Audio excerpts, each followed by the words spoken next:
Hi and welcome to the Park Generation demo video. So right now you're seeing different versions of the park being regenerated each time the project presses play. One of the things that gets procedurally generated are the paths.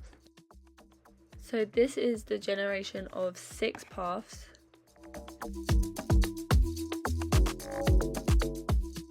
This is the generation of 2 paths, and the paths can be changed, like the amount of paths being spawned can be changed in the inspector.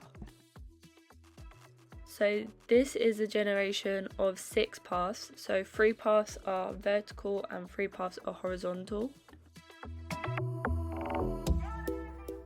Next is the generation of benches in the project. The benches can be changed in the inspector, so right now you're seeing the generation of only 4 benches. Every time the benches are spawned, they are random, so they will randomly get any path object in the scene and will randomly spawn. So right now there's 12 benches being spawned in the scene. It doesn't matter if there's 1 bench or 6 benches, because the maximum amount of benches that you can have is only 12, because that is the max amount that will fit in 1 path. So this is just another example of 12 benches in 6 paths.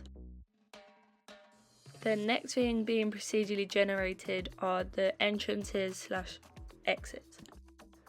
The entrance gets spawned at a random vertical path start position and a random horizontal path end position. As you just saw, if there's only 1 path, only 1 entrance will get spawned, and these are more examples of just different variations of the entrances getting spawned.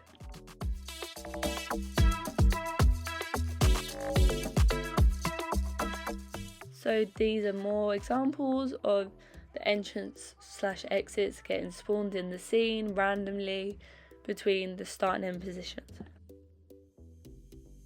The next thing being spawned are the trees. Even though that's blurry, you can see that there's the large tree area, the small tree area, which gets divided to get the density factor.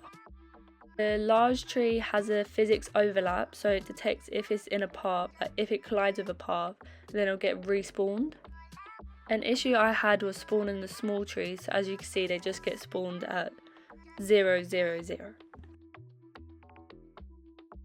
The next thing I'm going to demonstrate is the human NPC's finite state machines.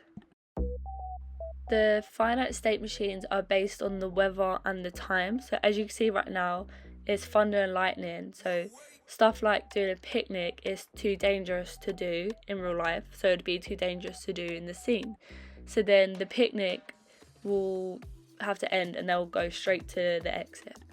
The next thing is raining, so stuff like going fishing doesn't get affected by the rain, but having a picnic will get affected, and so will reading, because the food and their books will get wet.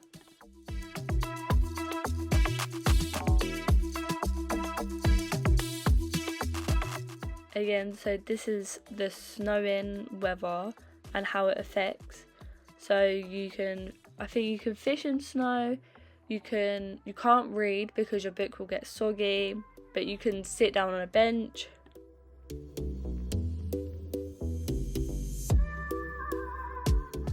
The next thing is the wind. So if it's windy, that affects some of the tasks being made by the humans.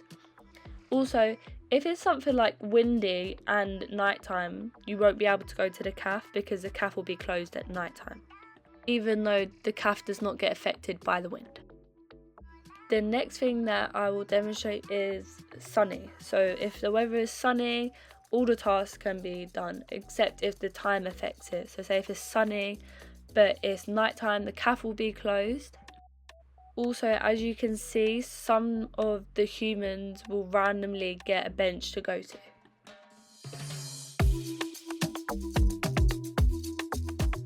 Okay, this is just like a pan view of the scene, of what's going on.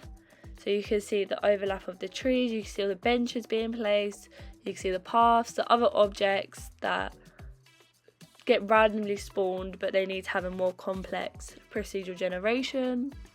You can see the humans walking about, doing their tasks if they can or if they can't. Okay, thank you for watching this demo video of a park generation.